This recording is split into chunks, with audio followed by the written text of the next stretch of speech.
It was a Tuesday morning. The police told me they needed 48 hours to gather enough information before they could start looking. But 48 hours felt like a lifetime. I couldn't just sit and wait while they were out there, cold, hungry, and scared. Anything could happen in that time, so I searched myself. Fuck the police. I went everywhere I could. Crowded malls, highways, and even deep into forests where light was swallowed by trees. I followed every sound, every shadow, every faint trail that might lead to them. I walked along cold rivers and muddy riverbanks until the moon replaced the sun in the sky. Calling their names, my voice breaking until all I could do was cry my heart out. Days bled into weeks, and weeks into months. The seasons shifted. Still, I kept looking. Through the heat, the cold, and the mud. And through it all, I cried. I cried when I felt hungry, or when my legs trembled from walking too much. I cried when the sun burned my skin, or when the rain soaked me.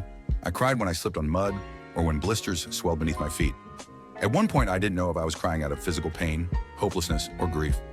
I hope it wasn't grief. Until one cold autumn night. I reached the end of a narrow river deep in the woods, and that's when I saw them. Two little figures sitting by the shallow water, a girl and a boy, covered in mud and leaves. Sam? Chris? They turned. It was them. My babies. My little ones. My children! I screamed at the top of my lungs. Mommy!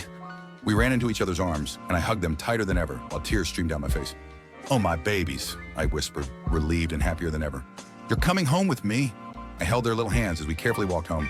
I never bothered going back to the police. I didn't need to. Sam and Chris were home. My kids are safe now. The next morning, I saw police cars going to the same direction of the forest where I found Sam and Chris. Could it be that my missing person report is ongoing and they're still on the case?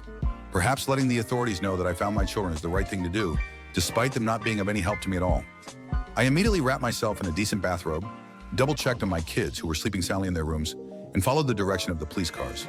They were back in the same forest, searching the very same river. Perfect timing, I guess. Officer, good morning, I greeted as I approached them, but they seemed preoccupied.